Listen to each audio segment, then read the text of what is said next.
bersama PUPR, sigap membangun negeri. Halo Sobat PU, jumpa lagi dengan saya Novi Nerliana dalam podcast Sigap Membangun Negeri. Kali ini episode yang sangat menarik untuk kita simak, terutama di musim penghujan yang sudah mulai kita rasakan akhir-akhir ini. Nah, sahabat, mau dong kita mendengarkan penjelasan tentang apa sih kesiapsiagaan yang perlu dan bisa dan telah Kementerian PUPR lakukan dalam menghadapi musim penghujan. Saat ini sudah ada bersama dengan saya narasumber yang tentunya akan menjelaskan semua hal tersebut, yaitu dengan Bapak Airlangga. Bapak, selamat sore. Apa kabar Bapak? Baik, alhamdulillah. Baik, Bapak.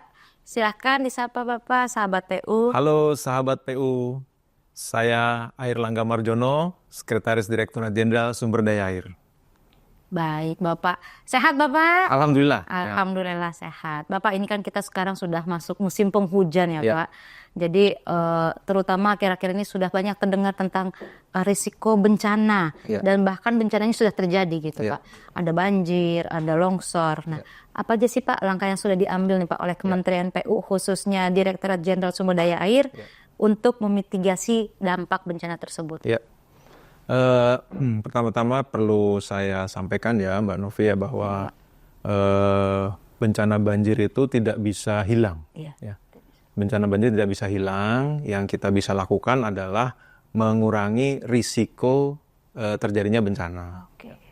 Jadi mungkin akhir-akhir ini Sobat PU juga udah sering lihat ya di TV, sudah banyak kejadian banjir ya, dan mungkin memakan waktu sampai lebih dari sehari. Ada yang ketinggian airnya juga sampai lebih dari 1 meter mungkin. Nah, itu juga sudah mengganggu aktivitas warga. Nah, tentunya kami dari Direktur Jenderal Sumber Daya Air ini sudah setiap tahun tuh siklus ini kan terjadi gitu ya. Kita di negara kita hanya ada 2 musim penghujan dan musim kemarau. Kalau musim penghujan banjir, kalau musim kemarau nanti kita ketemu lagi kekeringan dan lain sebagainya. Untuk antisipasinya memang kami bertujuan untuk mengurangi risiko dengan mengoperasikan secara penuh semua prasarana sumber daya air yang dapat digunakan untuk mengurangi risiko tersebut. Awalnya kita setiap tahun itu melakukan identifikasi, survei, dan menginventarisasi kondisi tanggul. Jadi banjir itu kan umumnya terjadi dari tanggul yang meluap ya, tanggul sungai yang meluap. Itu kita punya tanggul sepanjang 32.000 ya, tanggul 32.749,47 km serta saluran drainasenya di beberapa kabupaten dan kota di Indonesia. Kemudian kita memastikan bahwa pintu-pintu pengendali banjir dapat berfungsi dengan baik. Ini semua kita lakukan sebelum masuk musim penghujan. Ya. Lalu kita juga melakukan operasi dan pemeliharaan dari bendungan. Bendungan itu adalah satu infrastruktur yang fungsinya menampung air memang. Jadi kalau kelebihan air di musim penghujan itu ditampung di bendungan, kemudian musim kemarau dialirkan untuk memenuhi kebutuhan di daerah hilir. Kemudian melihara tampungan, kan Mbak Novi juga mungkin tahu ada situ ya, ada situ, ada danau, ada embung, itu juga kita pakai untuk menampung kelebihan-kelebihan air pada saat musim penghujan. Kemudian memastikan juga alat berat. Jadi di setiap balai, di setiap unit kerja kita yang di daerah itu kita men-standby-kan beberapa alat berat. Antara lain eskavator, mungkin kalau terjadi bencana kan teman-teman juga Sobat PU juga lihat tuh ada eskavator yang kadang-kadang warna kuning, warna hijau, tapi ada stikernya PU itu yang sedang bekerja di situ untuk apakah itu menormalisasi sungai, apakah itu membersihkan jalan yang tertimbun oleh longsoran dan seterusnya. Lalu juga yang tidak kalah penting, kita mensiagakan pos siaga bencana ya. Pos siaga bencana ini terintegrasi beberapa UNOR, antara lain Sumber Daya Air, Bina Marga, dan Cipta Karya. Lalu juga melaksanakan apel siaga, rapat koordinasi, dan seterusnya. Itu kita lakukan secara rutin, Mbak Novi ya. Tentunya dengan bantuan teknologi informasi kita bisa memprediksi curah hujan yang akan jatuh di wilayah-wilayah tertentu yang rawan banjir. Nah itu kita informasikan ke semua balai dan semua posko untuk bersiaga menghadapi Siaga ini berapa minggu sekali atau? apel siaga ini pada saat awal musim penghujan ya, musim kemarau sudah berakhir, sudah mulai hujan-hujan pertama itu kita sudah siapkan dan langsung kita apel siagakan.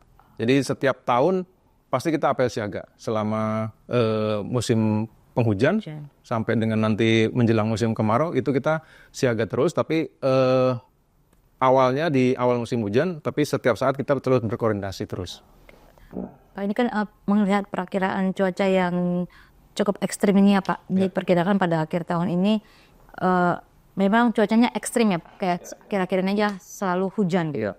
Nah bagaimana sih Kementerian PUPR ini memastikan kesiapsiagaan infrastruktur sumber daya air sendiri seperti tanggul, waduk, sistem drainase untuk menghadapi potensi bencana Pak? Seperti saya sampaikan tadi di awal ya, jadi kita setiap saat itu ada kegiatan yang namanya operasi dan pemeliharaan. Di sana kita melakukan walkthrough atau survei dasar, survei awal gitu ya, survei darat yang digunakan untuk mengidentifikasi lokasi-lokasi yang rawan banjir dan kondisi kesiapan dari infrastrukturnya. Jadi misalnya ada tanggul yang mungkin karena satu dua hal dia agak terkikis atau agak menipis atau rusak dan sebagainya. Nah, itu diidentifikasi itu sepanjang tanggul itu. Kemudian kita programkan untuk perbaikan cepatnya. Ya, kalau kita perbaikan permanennya kan mungkin lama. Sementara hujan sudah mau datang, kita darurat kita perbaiki. Dan nanti pada saat musim hujannya sudah selesai, menjelang musim kemarau, baru kita perbaiki yang secara permanen. Gitu. Jadi ada perbaikan untuk yang sementara dulu, baru permanen ya Pak. Seiring dengan perkembangan teknologi, apakah Kementerian PU nih Pak memanfaatkan sistem pemantauan cuaca atau teknologi lainnya untuk mendeteksi daerah rawan banjir yang tadi Bapak sudah sebutkan dan longsor menjelang libur Natal dan Tahun Baru? Ya, terima kasih. Jadi untuk prediksi curah hujan kita sudah menggunakan satelit ya. Satelit. Jadi kita sudah bisa tahu pembentukan awan-awan yang masif di daerah mana aja, kemudian potensi hujan yang akan turun di daerah mana aja, dan hujan tersebut akan menyebabkan pertambahan air di sungai mengalir berapa, itu sudah kita perhitungkan.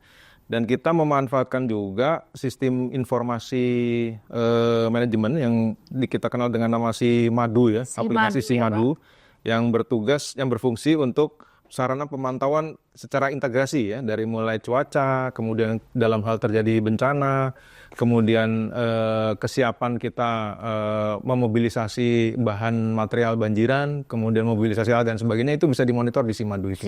Ya. Jadi itu kita sudah menggunakan sistem aplikasi dan teknologi informasi yang ada di lingkungan kementerian. SIMADU ini apa ya Pak kepanjangannya SIMADU?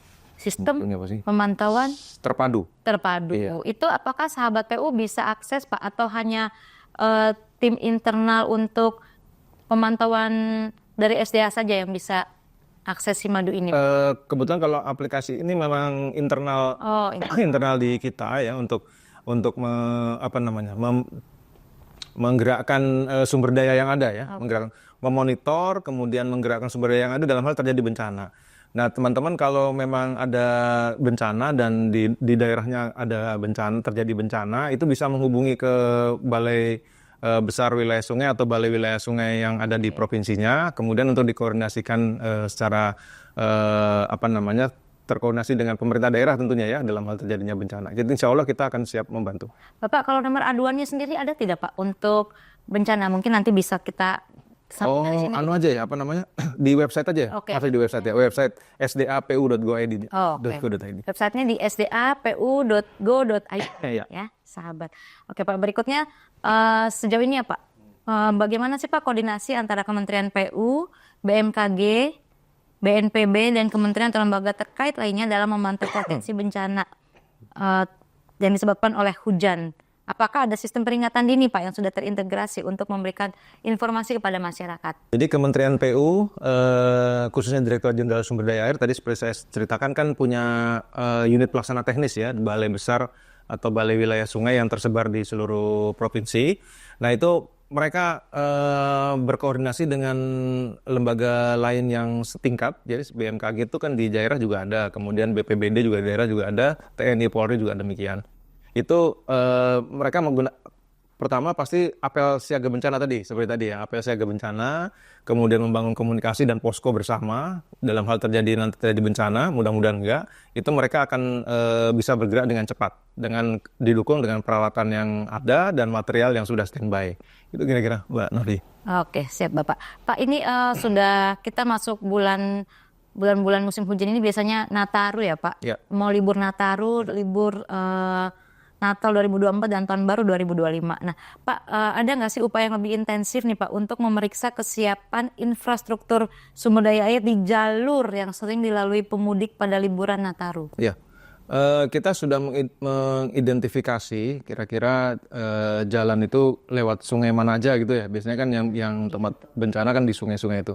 Kita sudah identifikasi dan sudah kita siapkan alat-alat peralatan yang mendukung dalam hal terjadi bencana. Misalnya eskavator sampai pompa air mobile pump yang dalam kapasitas besar itu juga sudah kita siapkan di titik-titik itu.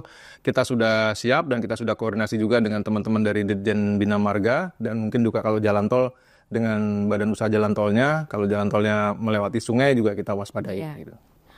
Oke, Pak, kalau dengan instansi seperti BPBD, Polri, TNI untuk memastikan respon yang cepat dalam penanggulangan bencana itu seperti apa, Pak? Ya, jadi memang kalau misalnya terjadi bencana itu, yang pertama kali ditangani adalah penduduknya ya, masyarakat yang terdampak bencana. Nah itu mungkin kan harus ada evakuasi dan lain sebagainya ya. Kalau itu mereka itu dari TNI, Polri, BPBD dan lain sebagainya itu mengevakuasi.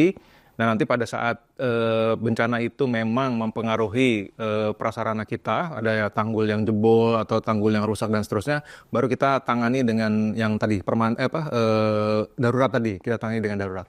Nanti air yang sudah keburu masuk ke pemukiman itu kita pompa. Nah nanti setelah semuanya kering kembali normal, baru masyarakat yang tadi sempat dievakuasi baru dikembalikan lagi. Jadi kerjasamanya memang harus sangat intensif dan komunikasi gitu ya. Jadi kalau terjadi bencana, masyarakatnya dulu yang dikasih dievakuasi dulu, dibantu makanan atau minuman. Nah itu kan BPBD dan TNI. Kita perbaiki, kita keringkan, baru mereka kembali lagi. Oke, betul. Jadi pertama pasti masyarakat terdampaknya dulu. Iya, yang masyarakatnya dulu yang dievakuasi.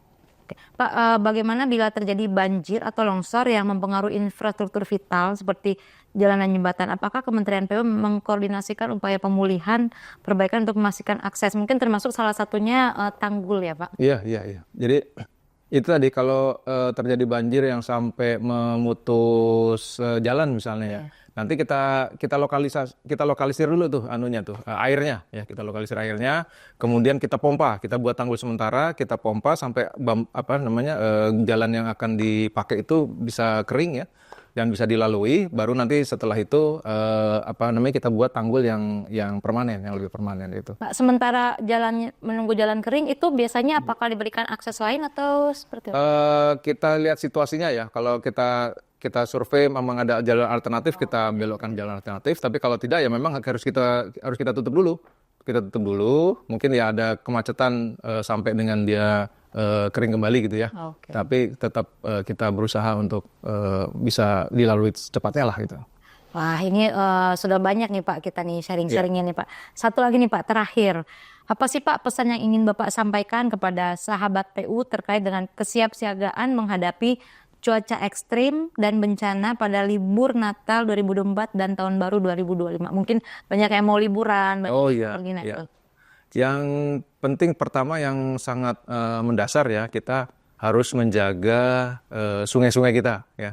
Pastikan sungai-sungai kita kapasitasnya masih seperti dulu yang bisa menampung air debit banjir dan seterusnya. Kemudian tidak membuang sampah di sungai itu. Dan untuk yang berpergian keluar kota atau keluar daerah, mohon juga bisa memonitor cuaca ya. Saya kira monitor cuaca kan dari gadget masing-masing tidak terlalu susah. Mana-mana yang daerah-daerah yang rawan hujan atau hujan dengan hujan dengan intensitas yang tinggi itu juga sudah teridentifikasi ya. Kalau bisa sih kita hindari gitu ya, berangkat lebih cepat atau berangkat agak lebih menunda perjalanannya sampai cuacanya betul-betul mendukung gitu. Saya kira itu yang bisa kita. Jadi kita tetap lihat dulu kondisi cuaca ya Pak ya. Iya. Nah sahabat, bagaimana, sudah cukup tercerahkan bukan dengan obrolan dengan Pak Airlangga tadi. Jadi kita sudah tahu apa yang sedang dikerjakan, telah dikerjakan dan akan dikerjakan oleh Kementerian PU dalam menghadapi bencana di musim penghujan kali ini. Oke, kalau gitu jangan lupa terus ikuti podcast Sigap Membangun Negeri persembahan Kementerian PU dan follow medsos PU di bawah ini. Sigap Dadah. membangun negeri.